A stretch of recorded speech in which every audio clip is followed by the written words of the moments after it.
Welcome to the captivating realm of science fiction. Don't forget to like and subscribe so you won't miss any of our exciting new stories. Enjoy the journey. The sleek diplomatic shuttle sliced through Axer's atmosphere, its metallic surface gleaming beneath the crimson sun of this alien world.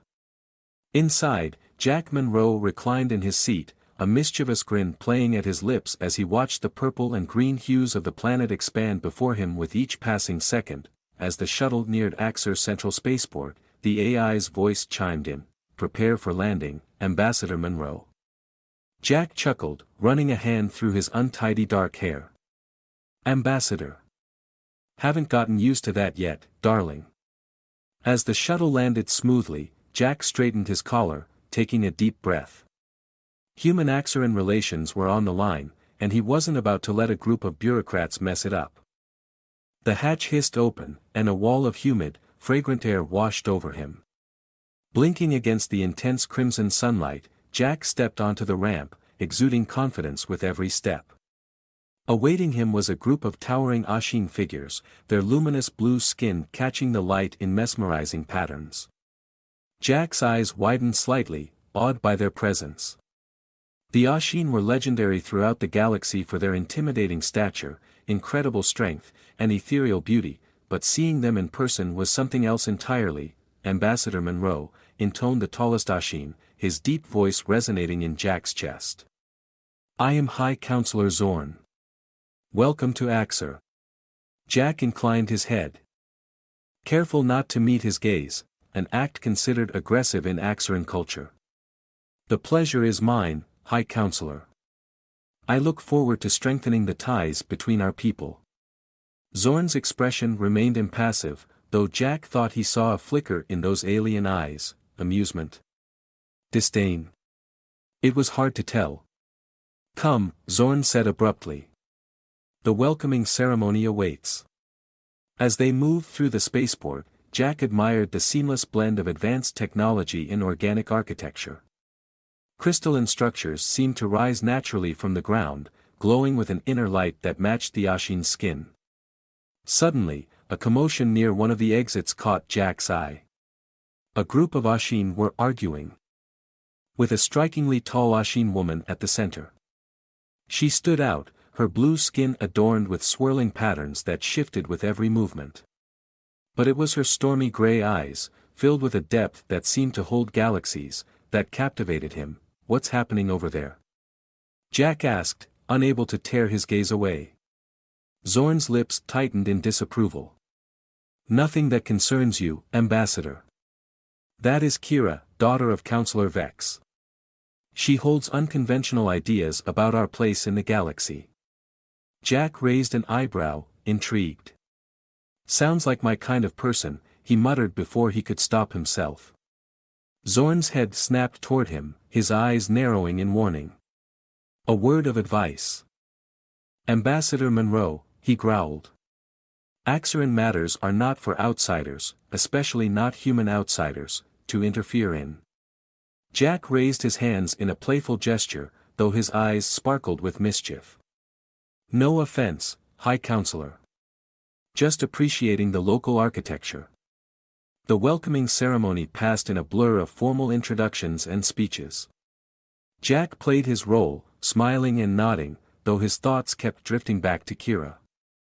There was something about her that intrigued him, a kindred spirit in a world of strict traditions. Later, while Ashin dignitaries bombarded him with questions about Earth, a familiar voice broke through the crowd. "Are you always this casual with alien dignitaries, Ambassador Monroe, or is this a special performance?"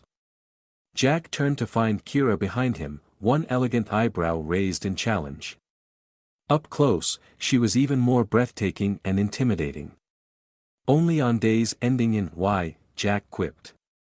"And please, call me Jack." A faint smile flickered across Kira's face. "Very well. Jack. I hope you're prepared for the upcoming negotiations. The High Council is not known for its sense of humor." Jack grinned. "Good thing I brought enough for everyone," he replied. He could feel the disapproving stares from the other Ashin, but he didn't mind. There was an energy to his exchanges with Kira, a thrill he hadn't felt in years, as negotiations progressed. Jack found himself constantly challenging Axer and bureaucracy, fighting for every concession. Yet, no matter how tense things became, he couldn't help but look forward to Kira's presence. During one especially heated debate on cultural exchange, an elder counselor thundered, "We have maintained our purity for millennia. Why should we taint ourselves with the customs of lesser races?" Jack felt his temper flare, but Kira spoke first. "And what has this purity brought us?" she demanded, standing tall. "Stagnation. Isolation. While the galaxy moves forward, we cling to outdated customs like a child to a security blanket." The council chamber erupted in chaos, but Kira remained firm. After the session ended, Jack caught up to her in a corridor. "That was impressive," he said, falling into step beside her. "I didn't know I had such a formidable ally in there." Kira's expression was unreadable.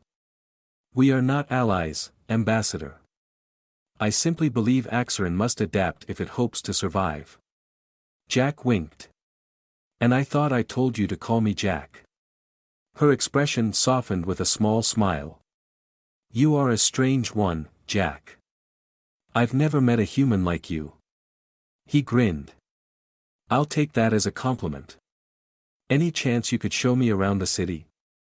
I'd love the real Axer experience." Kira hesitated. "That would be highly unusual. There are protocols. Traditions."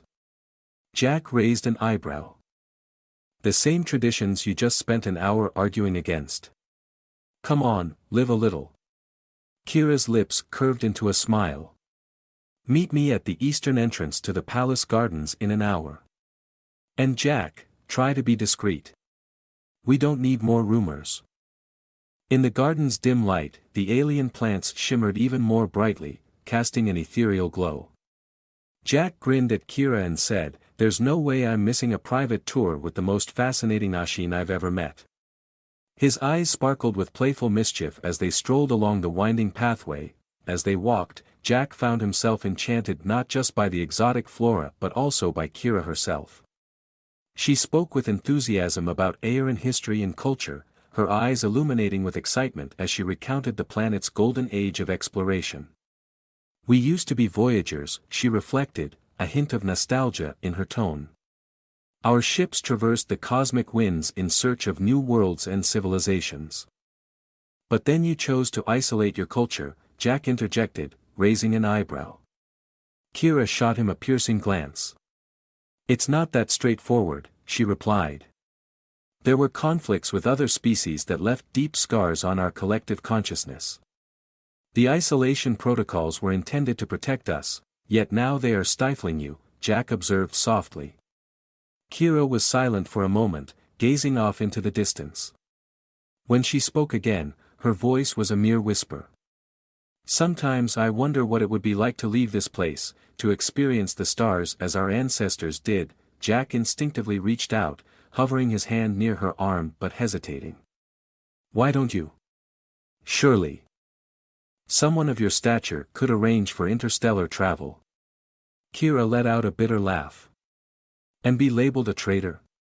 Cast out from my family and people? It's not that simple, Jack." They walked in silence, the soft chime of crystal trees the only sound accompanying them. Finally, Jack broke the tension. "On Earth, we say that the only way to discover the limits of the possible is to venture beyond them into the realm of the impossible." Kira looked down at him, curiosity replacing the sadness in her eyes. "That's surprisingly insightful for a species that created pizza and reality television." Jack feigned offense, clutching his chest. "Hey, don't underestimate pizza until you've tried it. It's one of humanity's greatest inventions." Kira laughed, the sound enchanting to Jack. "Perhaps I've misjudged your species, you certainly have hidden depths." As they rounded a bend, they entered a secluded alcove where a small fountain bubbled nearby, its water shimmering like opalescent liquid defying gravity. Jack turned to Kira, suddenly aware of their close proximity. Despite their height difference, he could feel the warmth emanating from her glowing skin. "Kira, he said, his tone low and earnest. I may be just a rookie human diplomat, but I see you, the true you, not the facade you wear for the council. I think you're remarkable. Kira's eyes widened, a rush of emotions crossing her face. For a fleeting moment, Jack feared she might withdraw, but instead, she leaned closer, her face just inches from his. This is madness, she whispered, her voice slightly trembling. You know we can't what? Jack challenged, his heart racing. Break a few outdated rules. Live a little. Come on, Kira, where's that rebellious spirit I saw in the council chamber? As their faces inched closer, the air crackled with tension. Jack noticed every detail of Kira's alien features, beautiful yet formidable. Just as their lips were about to touch, a voice shouted across the garden, Lady Kira. Are you out here? Your father is searching for you. They jumped apart, reality crashing down like a cold splash of water. Kira's face flushed, her skin glowing with brilliant blue light. I have to go, she stammered, retreating. This was a mistake. We can't let this happen again. Before Jack could object, she disappeared down the garden path like a ghostly apparition. He stood there, heart racing and mind spinning. He had come to Erin to negotiate treaties, but instead, he found himself falling for someone who was, quite literally, from another world. He was determined not to leave the planet until he understood what was developing between him and Kira. Consequences be damned. In the days that followed their encounter, Jack immersed himself in negotiations with renewed energy, yet his thoughts frequently drifted back to Kira. Late one night, while poring over trade agreements in his quarters, a gentle knock on the door jolted him from his focus. He opened it to find Kira standing there, her luminescent blue skin dimmed to a gentle glow in the low light. We need to talk, she said, her voice barely above a whisper. Jack's heart raced as he ushered her inside, acutely aware of the situation's impropriety. Kira, what are you doing here? If someone sees you, let them see, Kira interrupted, her eyes flashing with a mix of defiance and fear. I can't pretend anymore, Jack. What's happening between us? Jack stepped closer, cupping her face in his hands. The height difference should have felt awkward. But it seemed just right. I know, he murmured. I've been going mad trying to ignore it. Their lips met in a kiss that was both tender and urgent. Jack reveled in the softness of Kira's skin, the alien warmth radiating from her very essence. When they finally broke apart, both were breathless. This is insanity, Kira breathed, yet a smile danced on her lips. Jack grinned, his eyes glimmering with mischief. The best kind of insanity. From that night onward, Jack and Kira engaged in a secret dance of passion. They seized moments whenever possible, whispered conversations in empty corridors, fleeting touches during diplomatic events, and clandestine meetings under the cover of night. Their relationship was a striking contrast, Kira's towering presence next to Jack's more modest human stature, her cool, luminous skin against his sun-kissed complexion. But in their private moments, none of that mattered. They were simply two souls drawn together against all odds. One evening, as they lay intertwined in Jack's quarters, Kira traced the contours of his face with a delicate finger. Tell me about Earth, she whispered. Tell me about your world. Jack smiled, lost in fond memories of home. He described vast oceans and towering mountains, bustling cities, and serene countrysides. He painted a picture of the taste of real pizza, the sensation of rain on the skin, and the sound of laughter echoing in a crowded bar. It sounds chaotic, Kira observed, wonder evident in her voice. It is, Jack agreed, but that's what makes it beautiful. Real life is messy and unpredictable, it's not meant to be controlled or confined. Kira's expression clouded with sorrow. Sometimes I think my people have forgotten that. We've become so fixated on preserving what we are that we've lost sight of what we could be. Jack drew her closer, planting a gentle kiss on her forehead. Maybe it's time for a change. However, as their relationship deepened, the atmosphere around them grew increasingly strained. Whispers of an impending interstellar war spread, and Jack's presence on Ashin became a source of suspicion.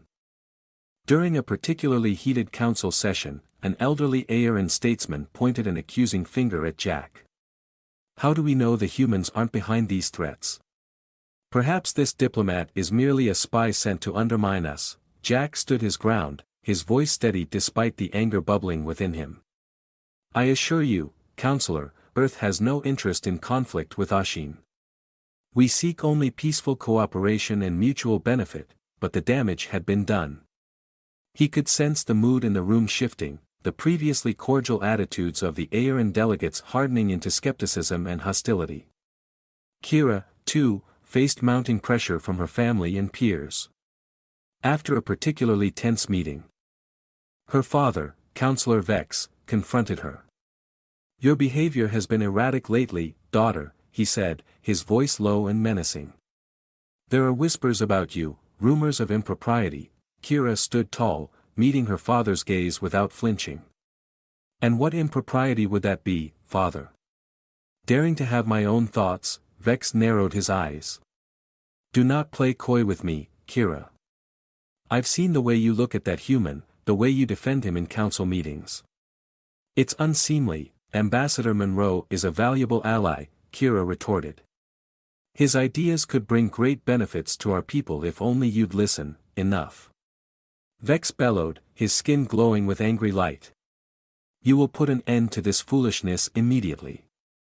Remember your place, Kira, remember who you are. As Vex stormed away, Kira leaned against the wall, her heart racing. For the first time, she truly grasped the peril of the game she and Jack were involved in. Meanwhile, Jack faced his own struggles. The physical toll of his relationship with Kira was becoming apparent. Human bodies were simply not built to endure the strength and stamina of an Ashin lover. One morning, as he prepared for another day of negotiations, Jack winced at the bruises covering his body. He took a handful of painkillers, grimacing at their bitter taste.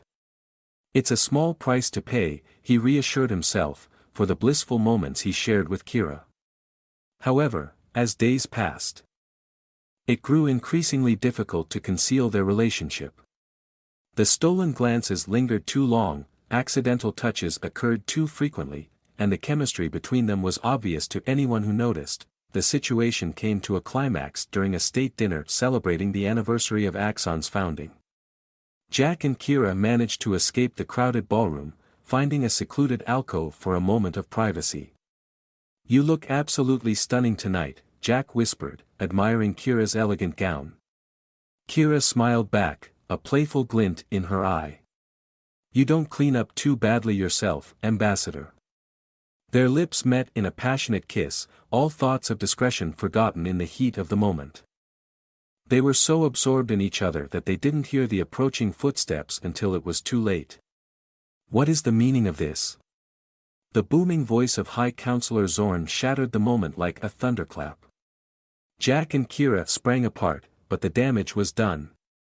Zorn's face displayed shock and disgust, his luminescent skin pulsing with barely restrained rage. High Counselor, I can explain, Jack started, but Zorn interrupted him with a harsh gesture. Silence. He commanded. Human, he spat, the word laced with contempt. You dare to defile one of our own, to corrupt a daughter of Aerin with your base desires? Kira stepped forward, her voice steady despite the fear in her eyes. It's not like that, Counselor. Jack and I have not betrayed everything our people stand for. Zorn's voice was cold as ice. This abomination ends now. Within minutes, the palace erupted in chaos. Jack was forcibly escorted to his quarters and placed under house arrest, pending an emergency council meeting. Kira was taken away by her father, Counselor Vex, whose face was filled with fury and disappointment. The following days were a whirlwind of accusations and counter-accusations. Jack was brought before the council, charged with breaching diplomatic protocols and jeopardizing interspecies relations. The human embassy on Earth was inundated with demands for his immediate recall. Meanwhile, Kira faced the wrath of her family and peers.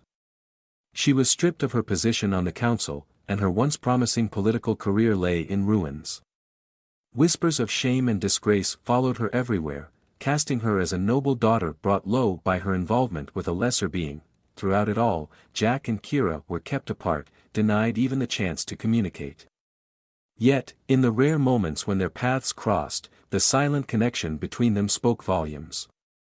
Their feelings remained unchanged despite the turmoil. As the scandal escalated, Jack knew he had to take action. Drawing on all his charm and diplomatic skills, he arranged a secret meeting with Kira in the palace gardens, the very place where their relationship had first flourished under the crimson light of Axon sunset. "We can leave," he said urgently. "I have contacts who can help us escape. We could start a new life together far from here."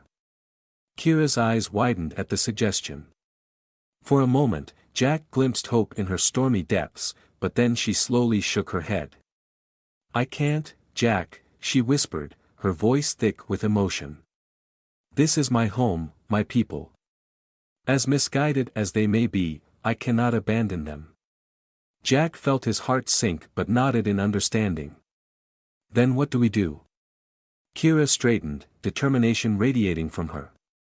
"We fight, but not with violence or rebellion, through ideas and change. I'll stay here and work to open minds and hearts, and I'll go back to Earth." Jack interjected, realizing the truth in her words. "I'll work from there to promote cooperation and cultural exchange. We'll build bridges, not walls." They stood in silence for a moment, the weight of their decision hanging heavily between them.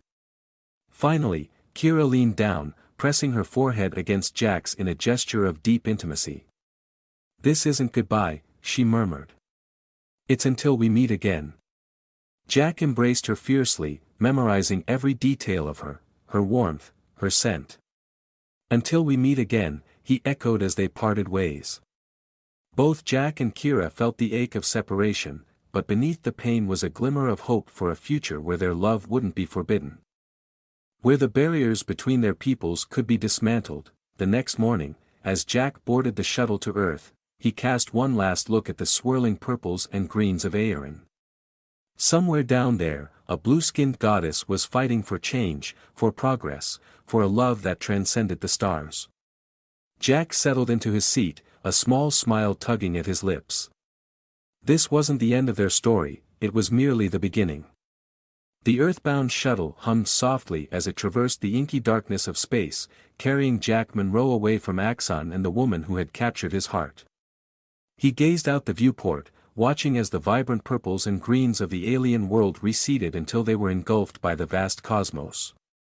Jack's mind swirled with memories of Kira, her radiant blue skin, her stormy gray eyes, the way her laughter illuminated entire rooms. He clenched his fists, resisting the urge to order the pilot to turn back. "This isn't goodbye," he muttered to himself, repeating Kira's parting words. "It's just a new chapter." Once he landed on Earth, Jack immersed himself in his work with an intensity that surprised even his closest colleagues. He called in favors, pulled strings, and used every bit of his considerable charm to keep Axon at the forefront of interstellar relations. In high-level meetings and public forums, Jack spoke passionately about the necessity for greater understanding between species. He captivated audiences with stories of Axeran's beauty and culture, carefully omitting personal anecdotes from his time there. "We stand on the brink of a new era," Jack proclaimed during a heated debate in the Galactic Senate. "An era in which we can dismantle barriers between species, learn from each other, and grow together. Aerin represents not just a diplomatic opportunity, but a chance to evolve as a galactic community." Slowly but surely, Jack's words began to resonate, and public opinion began to shift. The long-held fears and suspicions regarding the Ashin gave way to curiosity and cautious optimism. However, beneath his public bravado, Jack felt a deep ache that permeated his being. He found himself gazing at the night sky, wondering if Kira was looking up at the same stars, thinking of him. Meanwhile, on Aerin, Kira confronted her own challenges. In the weeks following Jack's departure, she noticed subtle changes in her body that became increasingly pronounced. When she realized the truth, it hit her like a supernova exploding in her mind. She was pregnant with Jack's child, the first hybrid between human and Aaron. Kira's initial reaction was a blend of terror and elation. How would her people react? How would Jack respond if he knew? And most urgently, was such a pregnancy even feasible? As her body transformed, Kira made a decision that would change the course of Axon history. Instead of concealing her condition, she chose to embrace it openly and publicly. In a move that shocked the entire planet, Kira called for a press conference. Standing before a sea of astonished reporters, her luminescent skin glowing brighter than ever, she made her announcement. "People of Xian," she began, her voice steady despite her nervousness. "For too long, we have hidden behind our fears and prejudices. We have isolated ourselves from the greater galaxy, clinging to notions of purity and tradition. But in doing so, we have stagnated. We have denied ourselves the opportunity to grow, to evolve, and to become something greater than we ever imagined." She paused to take a deep breath before continuing. "I stand before you today as living proof that change is not only possible but necessary.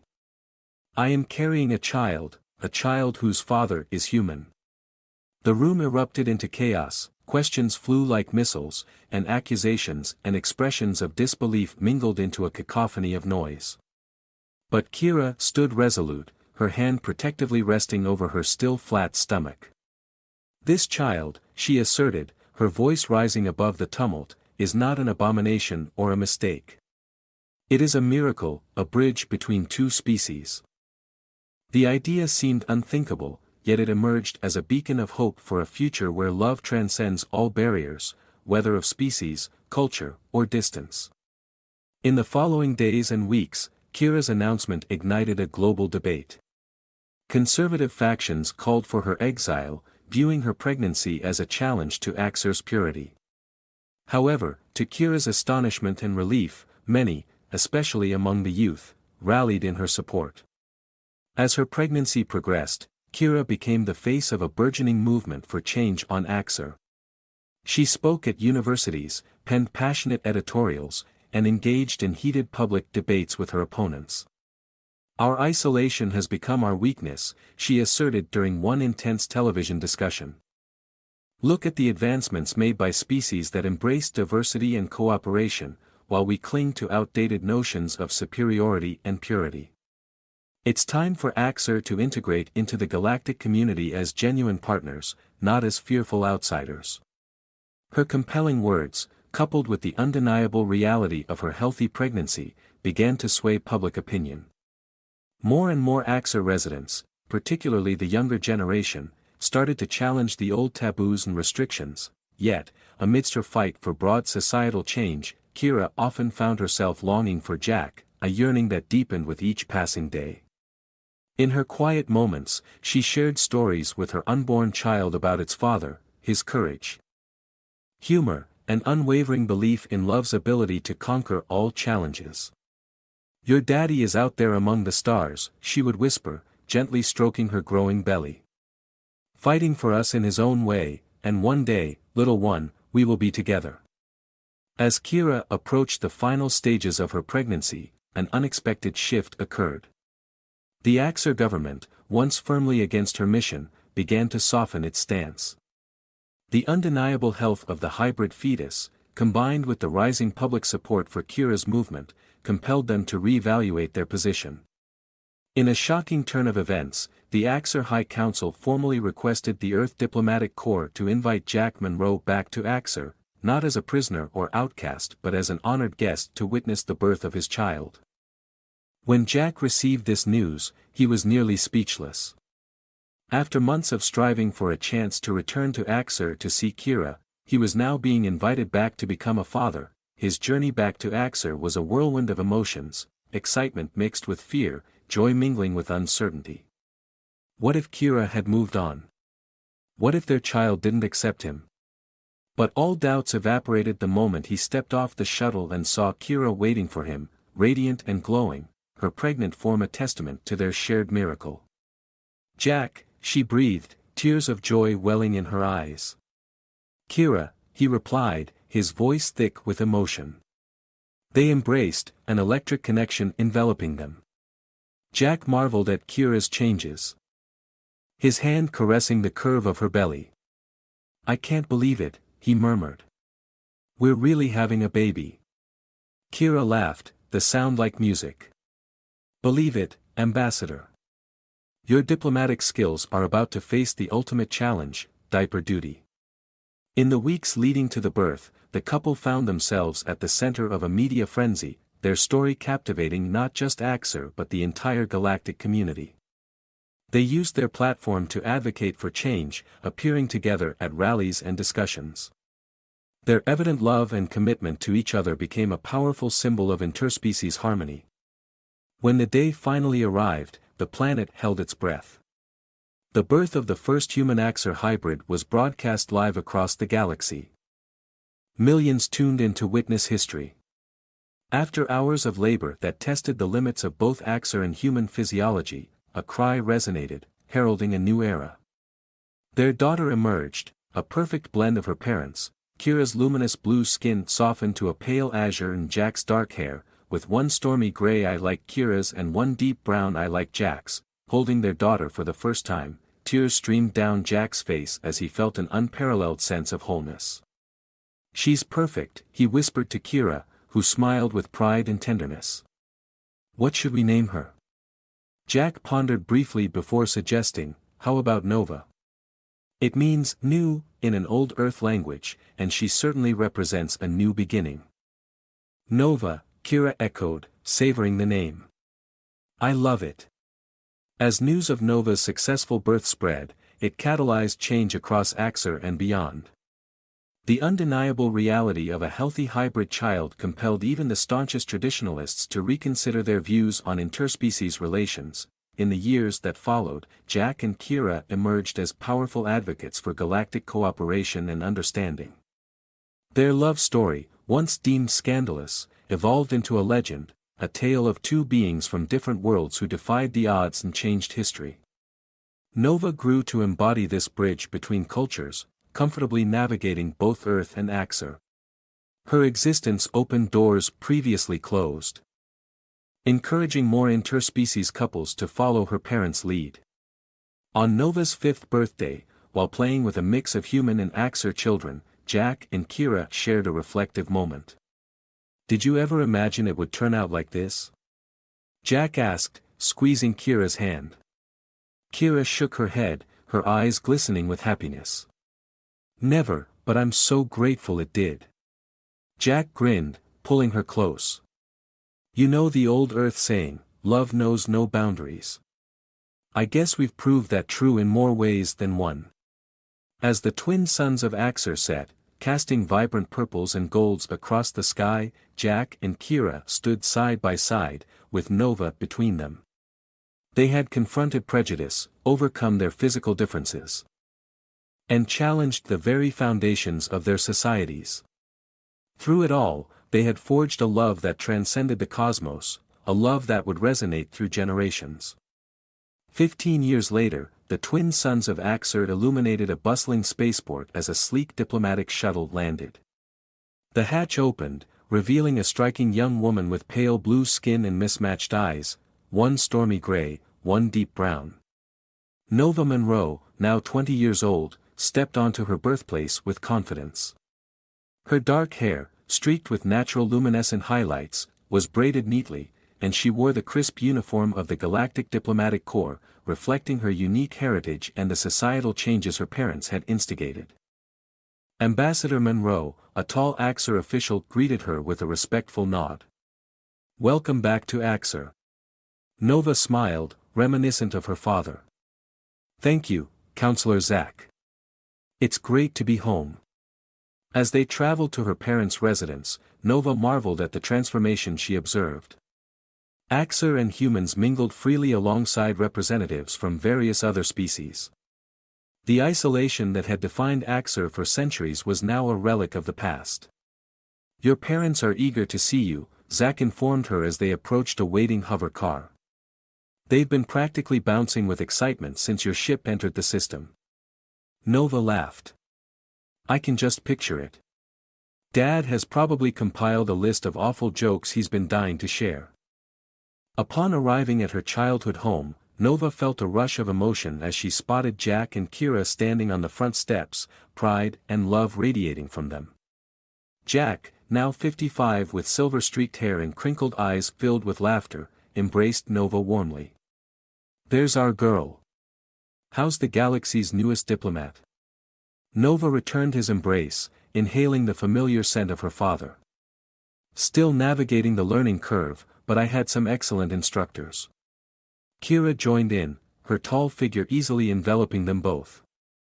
"We've missed you dearly, little Nova," she murmured, the childhood nickname bringing warmth to Nova's heart, as the family gathered around the dinner table later that evening.